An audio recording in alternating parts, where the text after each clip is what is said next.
it's quite incredible to believe that it's nearly 2 decades since Diana passed. I think what's so amazing is how William and Kate, to her credit, have been determined to continue her legacy, and Prince Harry as well. Let's not forget all the amazing charity work that he's done. Prince Harry said when he was 18 that he promised he would continue the legacy of his mother's work, and he's done that through the incredible work he does in Africa. Kate is doing it by wearing that ring every single day, by naming her daughter the third name after Diana. William as well, encompassing Diana in so many ways, and the fact that he chose the apartment at Kensington Palace. I think all of these things are very deliberate moves to keep Diana's memory alive. Yes, she was the people's princess, the Princess of Wales, but she was William and Harry's mother, and I don't think they ever want her to be forgotten. She came to us at a romantic, new, fresh time into the royal family. She came to save it in a way.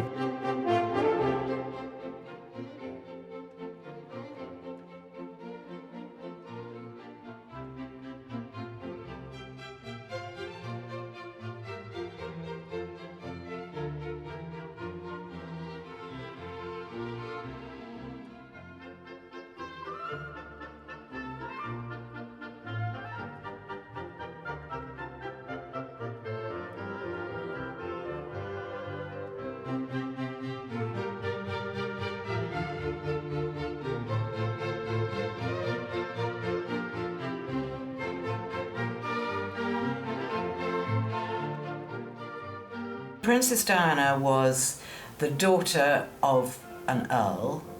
Her father was Lord Spencer, and he was later Viscount Althorp.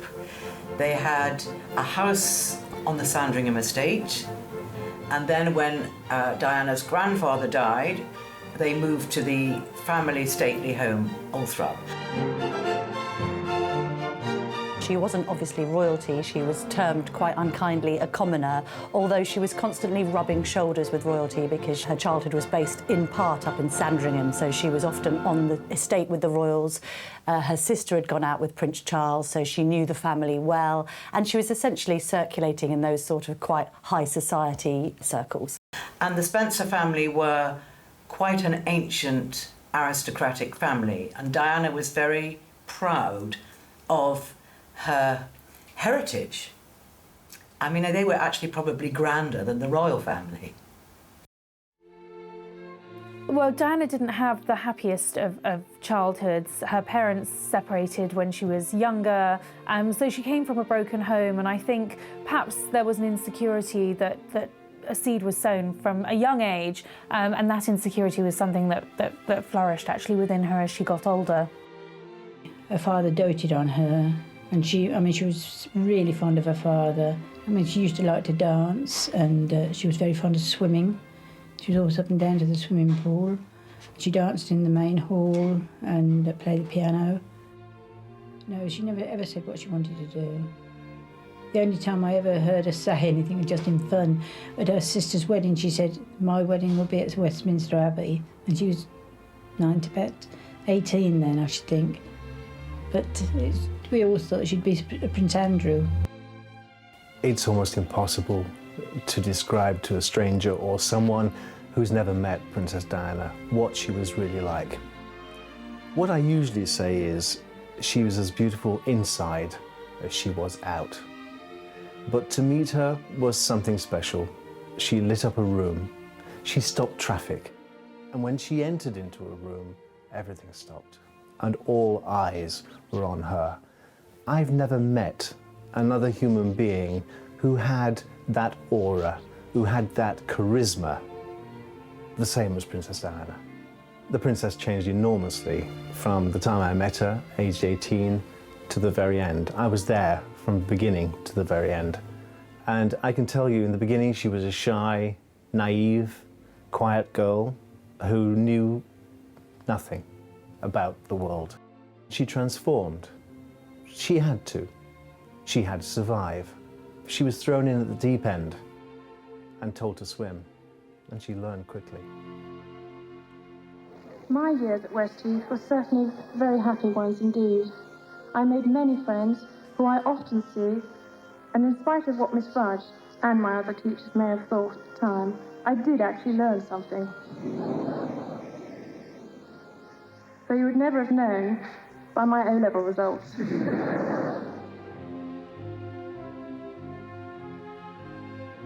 I think it gives one a very useful experience, very useful experience of responsibility and discipline. I think responsibility is the most important thing.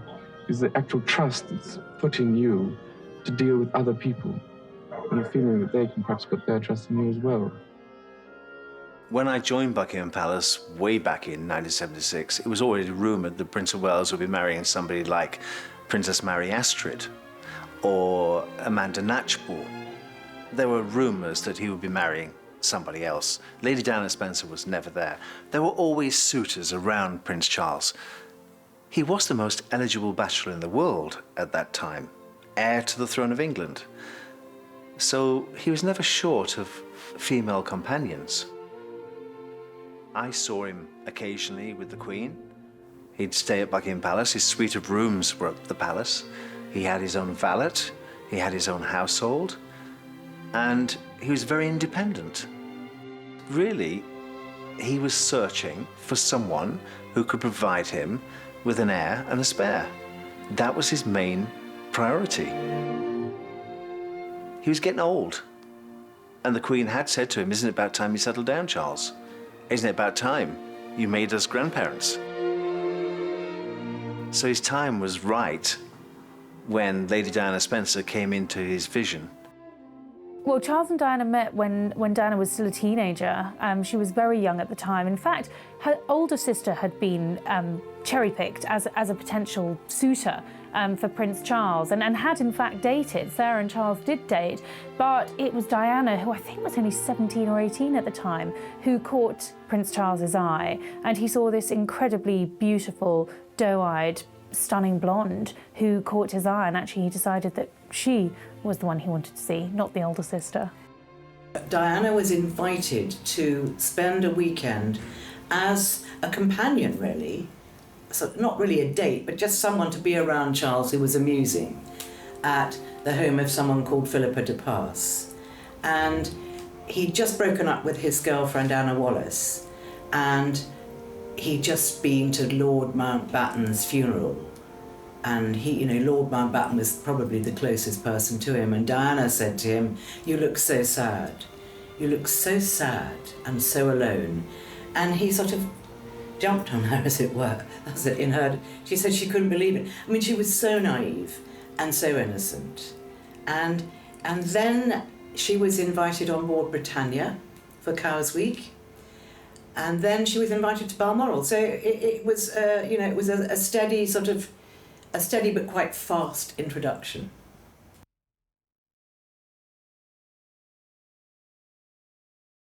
In the summer of 1980, the Queen told me that a young girl was coming to stay for the weekend.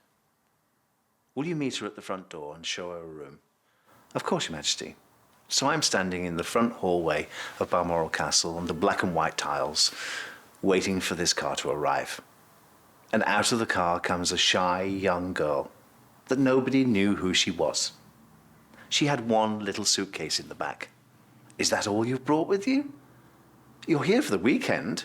You have to go to hunting, shooting, you have to go to the Gillies Ball, tea parties, lunch parties, and that's all you have." She says, "Will it do?"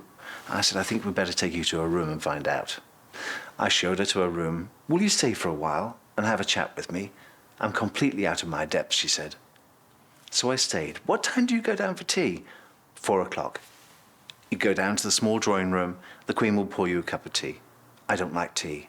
I'll make sure she has coffee there waiting for you." Then what happens? I said, "When tea's cleared, you go into the drawing room, and then the Queen will pour you a gin and tonic." "I don't drink. I'll make sure there's a glass of water there for you." Then what happens? Then the Queen plays cards on her card table. "Do you play bridge?" "Yes." "Then make sure you're sat at the card table to play bridge with the Queen. That's a good way to get to know Her Majesty. Then the Queen will take the dogs into the garden. Maybe you could suggest you went for a walk with her. Also a good time to get Her Majesty's ear. That's what you want to do." This young girl was fascinated by this routine of royal households, and as I closed the door that day, I noticed the name on the door, Lady Diana Spencer. Very generous. A very good friend. Did you watch TV a lot? Did you have any favourite programmes? Crossroads. Did you share that like? Unfortunately, yes. I wanted to teach children, and they said, why not come along? So I first started off doing afternoons, and then I took over the mornings and did whole days. But I only worked 3 days a week at kindergarten, and the other 2 I looked after American baby boy, which nobody seems to realise.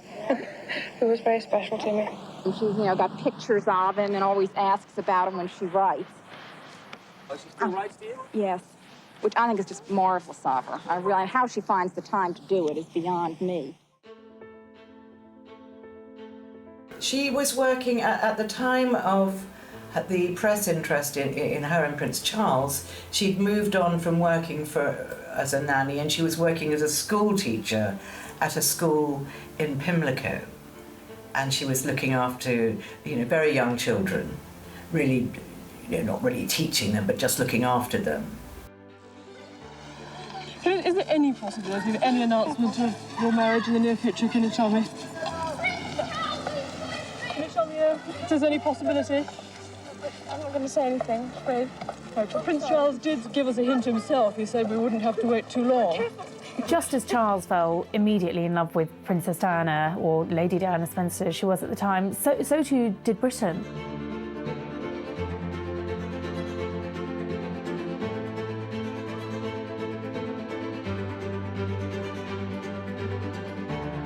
We hadn't seen the likes of a future princess like this for many, many years, and Diana was just a stunner. I mean, that picture that Arthur Edwards took of her coming out of her nursery in that see-through dress, that set of pins that she sported, the innocence about her, you just thought, wow, this girl is a knockout. The press started camping out on the doorstep, 40 or 50 of them.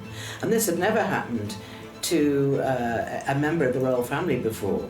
And they followed her everywhere, so it was relentless, and she handled it beautifully, but mentally it was really getting to her. What happened with the princess was she came to us at a romantic, new, fresh time into the royal family. She came to save it in a way because it was on the decline. Her involvement in the royal family boosted the royal family's popularity, lifted the royal family.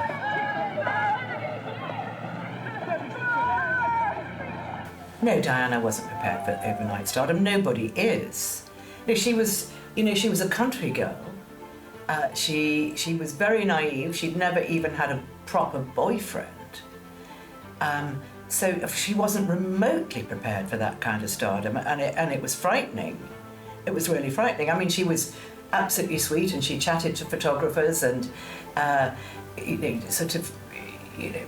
just carried on her everyday business as best she could, but she wasn't remotely prepared for it. There's nobody helped her, nobody told her, because this was the first time it had happened. How well are you coping with all the press attention? Well, as you can see, you can tell. Are you bearing up with it quite well, though? Because it must be quite a strain with all of us after you. Well, it is, naturally. And you're coping with it all right, though? You seem to be doing very well. I'm still around. Well, when Prince Charles asked Diana to marry him, he said to her, "You do realise that one day you'll be queen?" And Diana says, "I knew I wouldn't be queen, but I don't see how she could possibly have known that." In retrospect, she says, "I knew I wouldn't be queen," but I don't think it really sank in. She was very naive, and I think she thought, oh, one day I'll be queen, fine. But I think it was really more the pressure of being on such public display that got to her, and I think that's the pressure that gets to every girl that marries into the royal family. But no one had ever experienced this before. Diana was the first one. And I remember the Queen sort of saying, it's just because she's young and new and it'll all calm down. Because it never calmed down, it just got worse.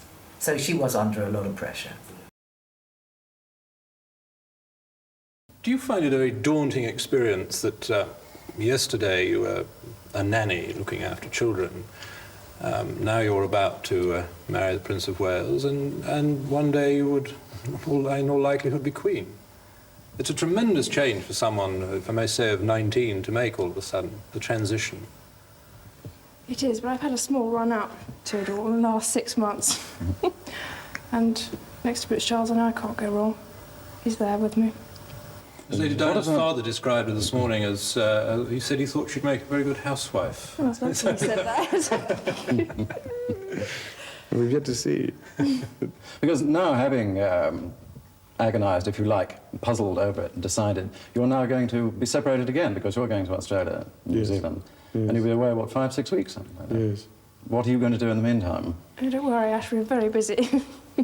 But not back to the nursery and not back, not back to flat sharing, presumably? Nope. At what point did you decide that this was the right lady for you? I mean... Well, gradually.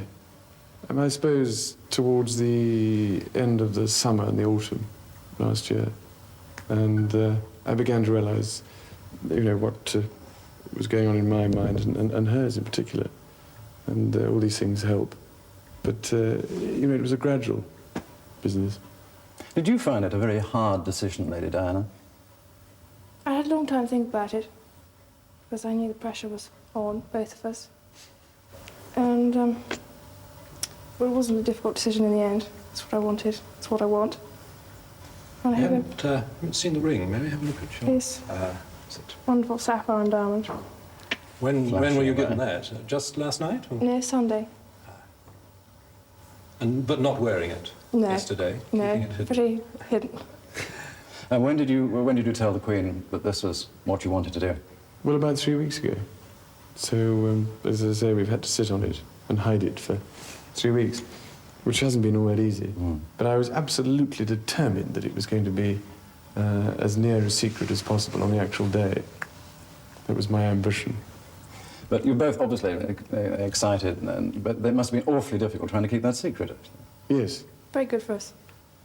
And very good for good practice. Yes. And good for the people we told, too. It's quite interesting to see who can keep secrets. But it did. But what about the proposal, Your Royal Highness? How did that come about? Well, I asked Diana before she went to Australia, 2 or 3 days before, because I thought it'd be a good idea that, apart from anything else, if she went to Australia, she could then think about it, and if she didn't like the idea, she could say she didn't, or if she did, she could say that. But in fact, you actually said... Yes, quite promptly. Before you went to Australia? Yes. And then we had to sit on it for 3 weeks. Must have been an agonising 3 weeks. Did you speak at all? I mean, the phone lines must have been pretty busy between here and Australia. Yes, we tried, but it was quite difficult because I think there was a certain amount of press interest there, although they never actually found you, did they? No. But I rang up on one occasion and I said, can I speak? And they said, no, we're not taking any calls. So I said, well, is the Prince of Wales speaking? How do I know it's the Prince of Wales? Came back to reply. I said, well, you don't, but I am, in a little rage. Now, if you watch that piece of footage when Prince Charles is asked, are you in love, sir? And I suppose in love. Of course. Whatever in love means. Yes. And she looks at him as if to say, what are you talking about?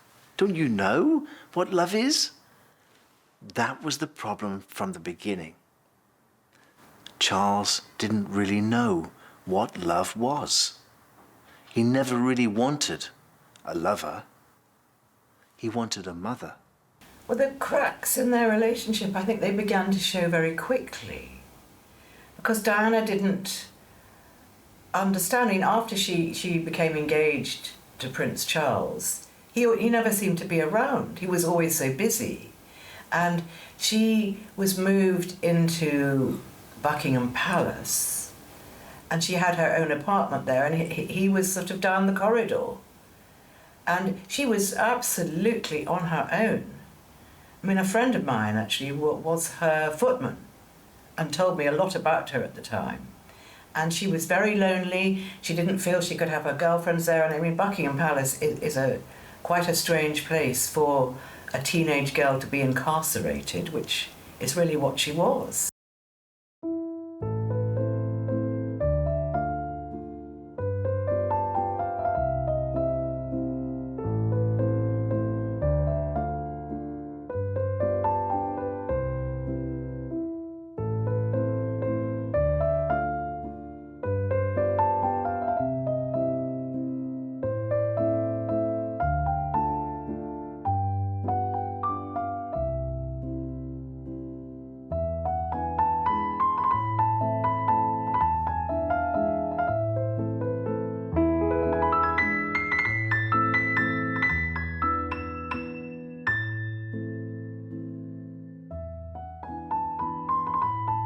Well, I think everyone remembers Charles and Diana's wedding as this fairy tale. I think even the Archbishop of Canterbury at the time referred to it as such.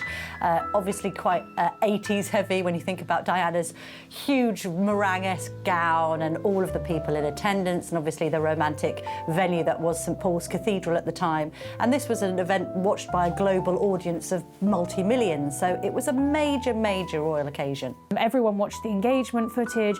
Everyone around the world, pretty much, tuned into the royal wedding. I mean, that was a huge event in '81. The fairy tale dress, the golden carriage, the beautiful ceremony at St Paul's, the blushing bride, the proud prince. It just ticked all the boxes. It was the fairy tale wedding, or so we all thought.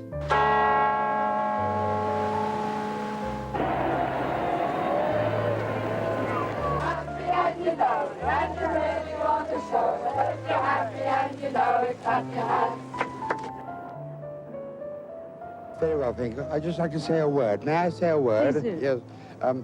The Spencers have, through the centuries, fought for their king and country. Today, Diana is vying to help her country for the rest of her life. She will be following in the tradition of her ancestors, and she will have at her side the man she loves.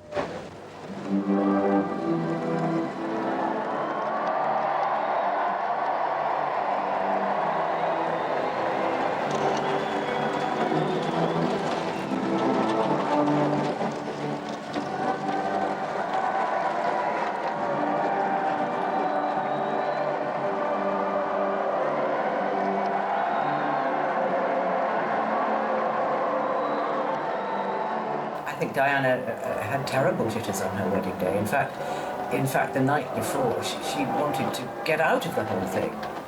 And she'd had a sort of funny, jokey evening with her sisters. And they said, Dutch, you can't get out of it now, because they used to call her Dutch, short for Duchess. You can't get out of it now, your face is on the tea towels. And that made her laugh. But she discovered about Camilla. She discovered that Charles was giving her gifts. And she didn't know the half of it, but she knew that Camilla was a very important person in her fiancé's life. And she said she became obsessed, absolutely obsessed, so that when she was walking down the aisle, she spotted Camilla in the congregation.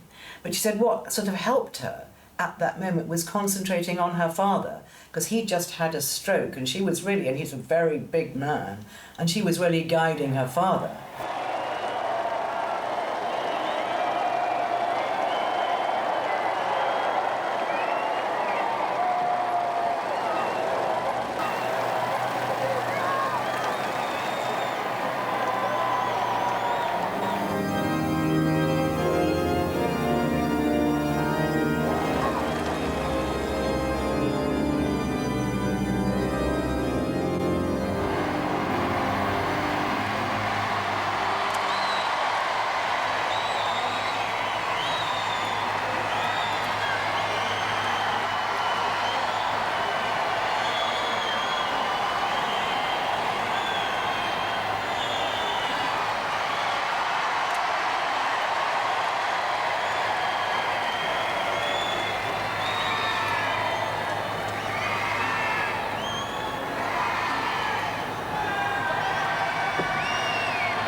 Charles, Philip, Arthur, George, wilt thou have this woman to thy wedded wife, to live together after God's ordinance in the holy estate of matrimony?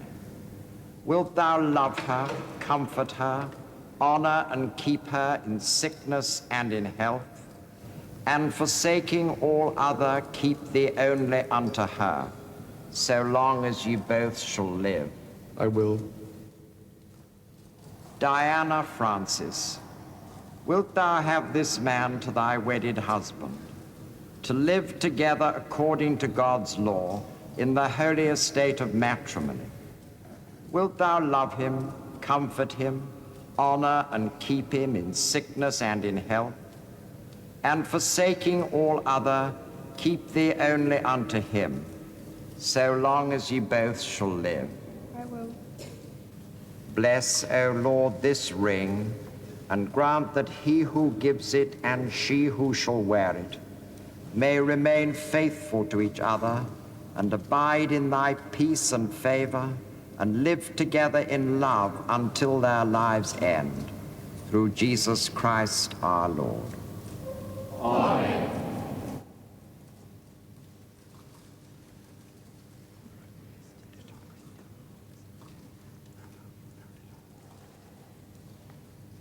With this ring, I thee wed. I thee wed. With my body, I thee honor. I thee honor. And all my worldly goods with thee I share. All thy goods with thee I share. In the name of the Father, in the name of the Father, and of the Son, and of the Son, and of the Holy Ghost, and of the Holy Ghost. Amen. Amen.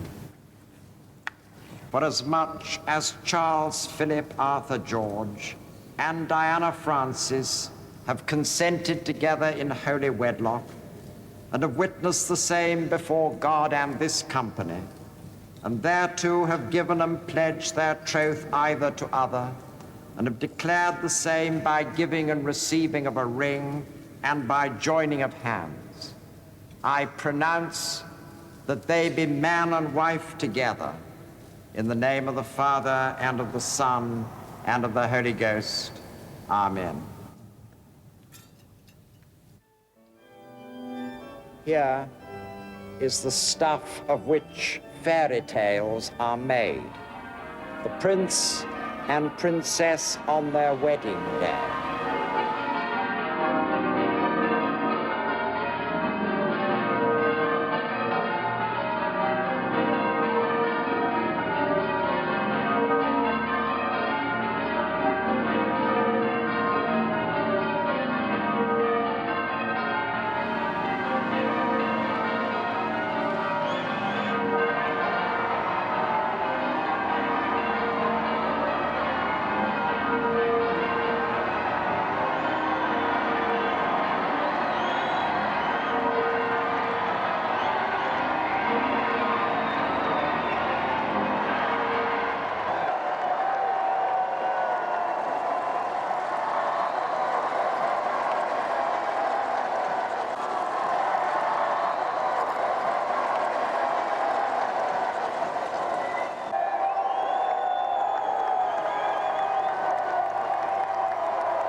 The princess was brimming with hope and love for the future. She fell in love with her prince. And there they were, a golden couple. I remember the wedding of Prince Charles and Lady Diana Spencer very well because I was at Buckingham Palace. I was working for the Queen, and the Queen said to me, "You can watch it on my telly. So take the corgis for a walk in the garden and then watch the telly and you'll know when we're coming back." I was responsible for the top table, which was the bride's table, the bride and groom, and of course the Queen and Prince Philip, and the bridesmaids. So I was waiting for the bride to come back. She'd appeared on the balcony of Buckingham Palace. And then, at the end of a very long red carpeted corridor, I noticed this ball of white racing towards me. And I realized it was Princess Diana. She'd rolled her train up into a ball, tucked it under her arm, She had her slippers in one hand and she was racing down this corridor, lined with windows. And the diamonds of the Spencer family tiara were glinting in the sunshine. And she was racing towards me. Just me and her in one corridor. She was like a galleon in full sail. What a picture of hope and happiness and love. She had it all. And that day, I waited the wedding breakfast in the ball supper room, served the Queen and the bride refused everything. She didn't eat a morsel. And she said to me later, I couldn't eat a thing, Paul. My stomach was in knots. I was just totally wound up by the day, by the excitement, by the spectacle. She says, but you know, the most wonderful thing was walking down the aisle of St. Paul's Cathedral with my father. She says, but did you ever look at the footage of that? I said, I've seen it many times. She says, next time you look at it, watch me. She says, can't you see me looking from side to side? Can you see me doing that? Do you know what I'm doing? I'm looking for her. I'm looking for Camilla. And she was there. Princess Diana, like the rest of the world, was caught up in the fairy tale that was her own royal relationship, and she was willing it to work, as was everyone else. Actually, the reality behind Palace Gates is that pretty quickly it had started falling apart.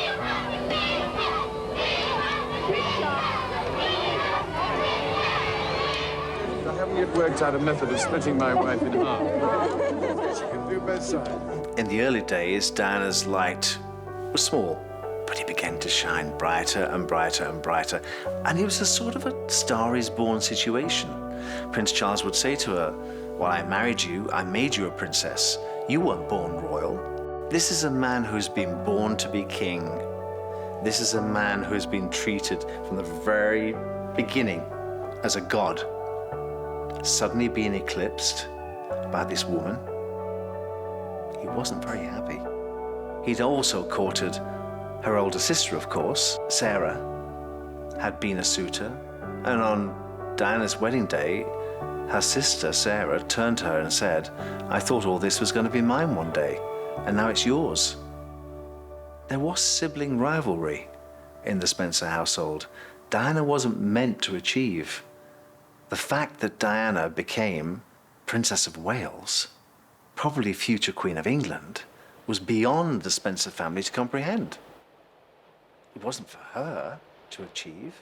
The brother should have achieved. It's his estate, not Diana's. So there was always some jealousy coming from the Spencers. Madam, how are you enjoying married life? Highly recommend. How do you like Balmoral as a place? Lovely. Yeah. Have you cooked a breakfast yet? Don't eat breakfast.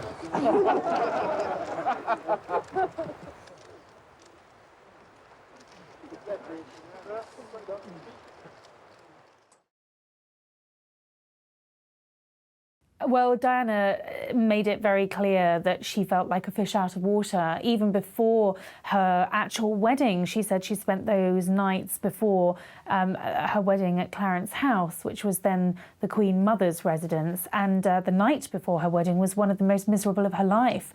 She recalls how she felt completely isolated, you know, the images of the princess trapped in the tower. Well, I think now when we reflect on it and after we've seen interviews that Diana gave subsequently, we know that she was extremely ill-prepared for married life into the royal family, and she felt enormous pressure from day one. Even when they were discussing the engagement and the wedding plans, I think the pressure started to build on her. The media scrutiny of Lady Di, as she was then, I think, played foremost on her mind. She didn't know how she needed to behave. And when she actually entered married life, she found it a very lonely experience. Charles was off enjoying his country pursuits, and she felt that she was left rather in a world she didn't recognise, a modern woman in quite an old-school environment of Buckingham Palace, essentially feeling like a spare part. I think she felt isolated, and I don't think that the palace were prepared for someone who perhaps didn't have that royal training to marry into the royal family and to become a future queen. She was the Princess of Wales. She became famous overnight, and she didn't really have the tools to equip her for such immediate stardom. If you look at how the palace helped integrate Kate Middleton, as she was then, into the royal family over that decade-long courtship, Kate was trained to deal with the paparazzi. She was trained not to speak to the press. You know, she had a lot of hand-holding, and she had an incredible mentor in William. I don't think Charles gave Diana the guidance that she needed, and I certainly don't think the courtiers at the palace did. She was really left to sink or swim. Living and working with the Queen was far more easy than living with Diana. With the Queen, we always knew that her life ran with routines and protocols and timetables. We knew that breakfast would be 9 o'clock, lunch would be 1 o'clock, tea would be 5 o'clock, and dinner would be 8:15. It was the same every day. It's Groundhog Day at Buckingham Palace. Buckingham Palace is a very large house, has over 200 members of staff, and a hierarchy below stairs that you wouldn't believe, with titles that go way back into the 1600s. So you have fendersmiths, you have women of the bedchamber, you have pages of the presence, and you have pages of the back stairs. You have footmen, you have yeomen of the glass pantry and yeomen of the silver pantry. So all these titles, and people know what they're doing. They all have a specific job. I knew what I was doing at Buckingham Palace. From first thing in the morning till last thing at night, it runs like clockwork. It's never been changed. If Queen Victoria went back to Buckingham Palace tomorrow, she wouldn't be surprised by anything. It's exactly the same. Nothing changes at Buckingham Palace. Everything runs smoothly. With Diana, anything could happen. No routine, no timetables, nothing. We might skip lunch, we might be shopping, we could be doing anything during the day. So life was more exciting with Diana. But the difference between the two worlds was I always knew where I was with the Queen. I always knew where the line was in the sand. I knew when not to cross that line, and I knew to stay and bow. I was a servant, but also a friend and confidant to the Queen, but in a different way. With Diana, it was have a cup of tea with me, have a cup of coffee. Don't just stand there. I used to stand every morning waiting for the princess to come through from her dressing room. And every morning, standing there with a half a grapefruit and a cup of black coffee, I'd bow and say, "Good morning, Your Royal Highness." "For goodness sake," she'd say, "when are you going to stop doing that? It's just me and you in the room. Sit down and have a cup of coffee with me and tell me what's been going on." That was her. Sorry, I didn't see you. I wish you Sorry. luck, darling. You're hugging the lamp. I'm hugging it. I'm hugging it all the time. See you. Lovely to You look so are you on your way shopping? No. Lucky me. I see the sun out. The former princess on the world stage did everything as she should to perfection, but behind closed doors, she was naughty. She was a naughty little girl. She loved to have fun. She loved to giggle. She loved to play practical jokes. At that time, everybody was saying, "Good luck," and "I hope everything goes well," and "How lucky you are to be engaged to such a lovely lady." And my goodness, I was lucky enough to marry her. And we had many messages.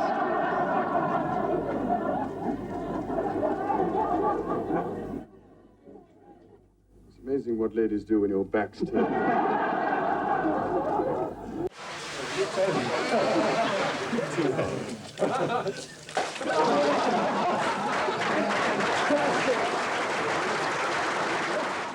I personally think that Diana fell in love with Prince Charles. It's obvious to me that she was a young, naive girl, and she fell in love with the prince. Years later, she said to me, "Well, yes, I kissed a frog. I found a toad." That was my story. But she did fall in love with him, and those two boys are born out of love.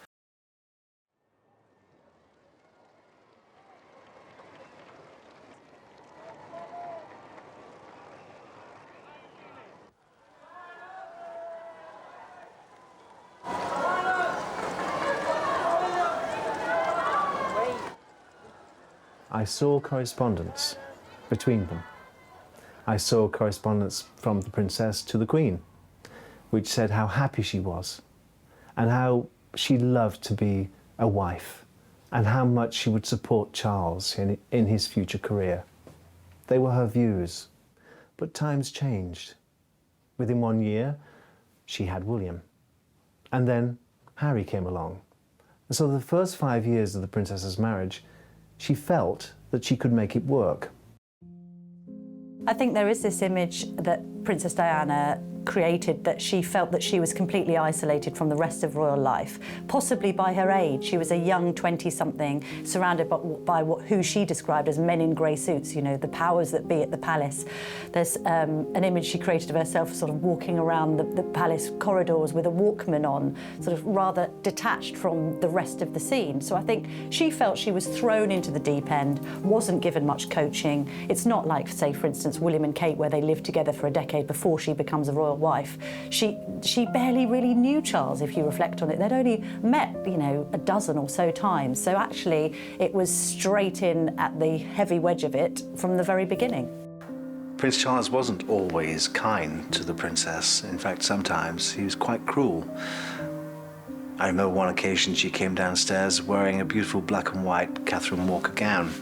And she said, "Charles, I've had it made specially. Do you like it? You look like you belong to the mafia," he said, which cut her down to her knees. And then on one occasion, she came down in a tartan dress and said, "Do you like this one? Well, you look like a British Caledonian stewardess." It was always undermining, just before an engagement began, so that she would lose her confidence. So it was mental cruelty in a way. I never saw any physical violence.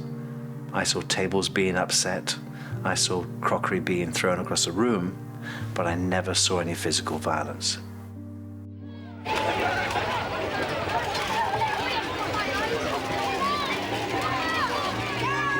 The rest of the royal family and the royal household, they treated Diana as if she was just another gal. In fact, they didn't give her much consideration at all.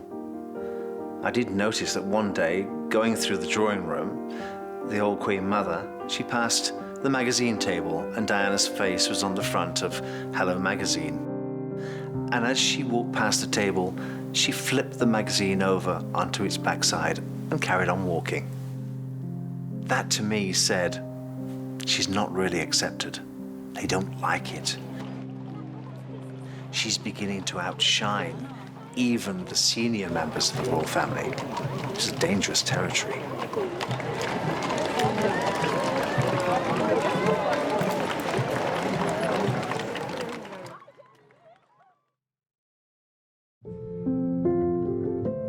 I watched Diana blossom from a shy young girl, 18 years old, at Balmoral Castle. I watched the years pass by. She was pushed in the deep end and told to swim. She was told to survive. She was never taught to survive. She learned very quickly, and she did. And through the romantic years, and then through the power dressing years, and then the simple dressing years, becoming a global businesswoman, becoming the most famous woman in the world.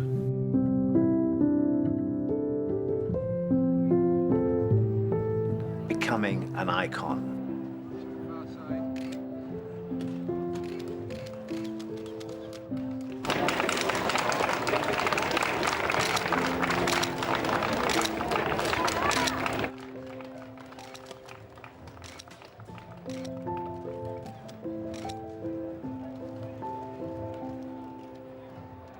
I think very quickly the reality set in that she didn't have much in common with Prince Charles, and actually they were very different people with very different interests. And that's when the cracks started appearing, and people have suggested, and we now know that that was very soon after they returned from their honeymoon, so very early on in the marriage. She found her role as the world's most photographed woman both suppressing, but kind of a revelation to her, in that she had this ability to perhaps manipulate the media, have a bit of a laugh and joke with photographers and reporters alike, and equally use this global presence for good.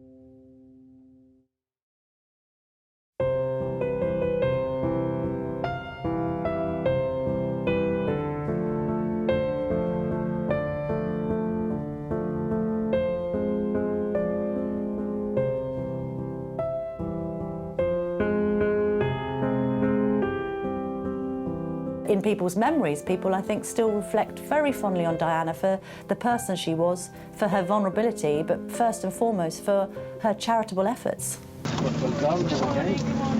morning, ma'am. Were you surprised at the political furore that developed as a result of your visit to Edinburgh? I saw it merely as a distraction because I'm not a political figure. I am a humanitarian figure, and always have been and always will be. We will concentrate, of course, on dissemination. It's been a very intensive 4 days. I have seen a great deal. I've seen the people affected by landmines. I've seen the landmines themselves. Angola is an example of what the Red Cross can achieve around the world, given the sort of cooperation that we have seen that exists between the Red Cross and the NGOs and the Angolan authorities.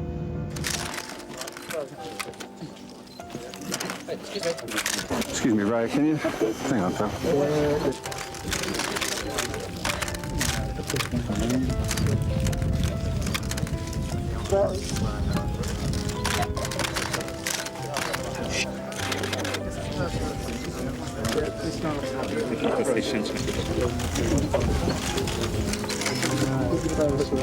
Hang on, 3 seconds.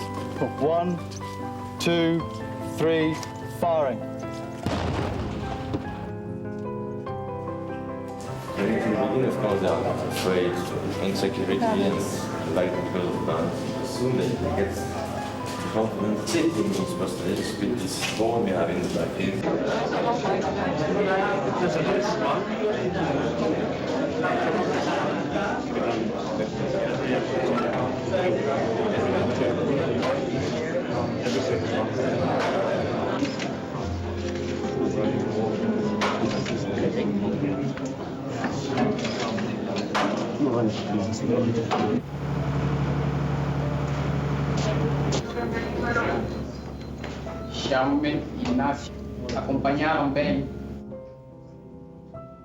I gave Princess Diana an anti-personnel mine, which I hope she keeps on her desk to remind her every day that people are actually risking their lives to try and do something about this problem, and indeed worldwide people are actually standing on mines and either being killed or being very seriously injured.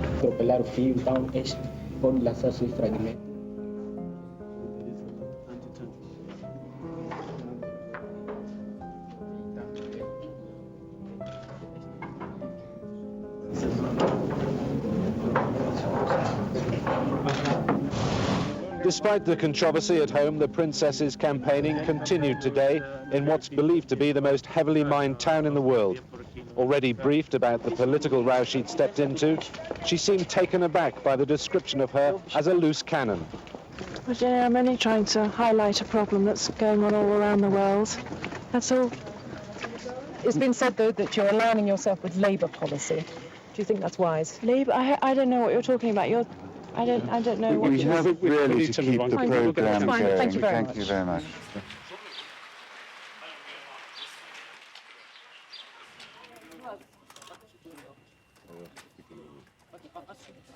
I remember going to a hospital in Bosnia where a little girl had been blown up by a landmine. She'd been into the field to retrieve her brother's football, and she'd been blown up and lost her legs. She was critically ill, and the princess sat by her bed and held her hand, and this little girl couldn't understand English. And the princess left. The little girl opened her eyes and said to the nurse in her language, "I've just seen an angel." That one moment of humanity changed my life, and I saw the princess in a different light. I saw her as beautiful inside as she was on the outside. I wanted just to be with you, to show you that you are not forgotten. Diana did things differently. There was a memo came from Buckingham Palace. "Diana, when you're in public, please wear a hat and please wear gloves, because you're touching the public and you might catch something." Explain what activity. Hello. Hello. This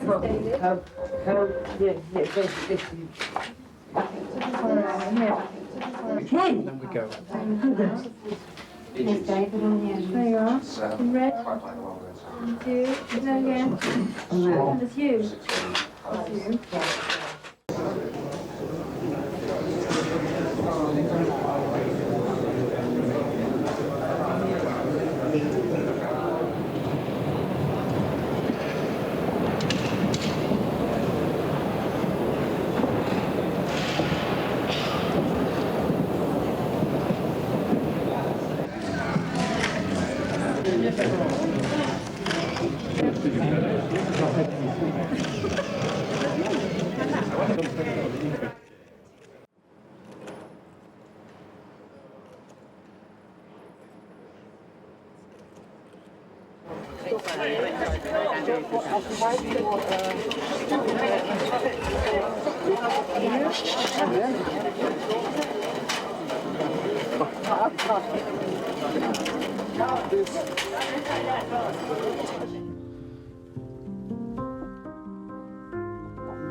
We lived in a world of ignorance.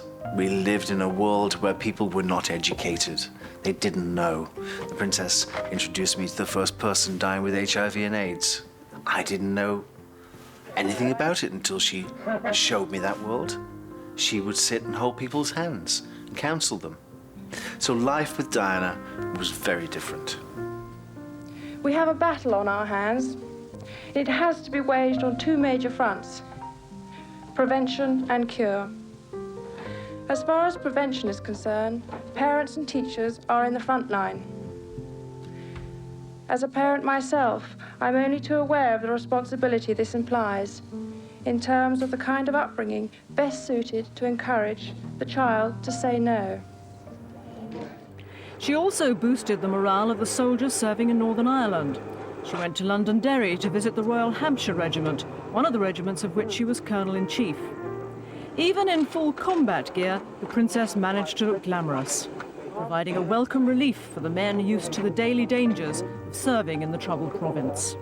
Although an obvious target herself, the princess seemed to shrug off any fears.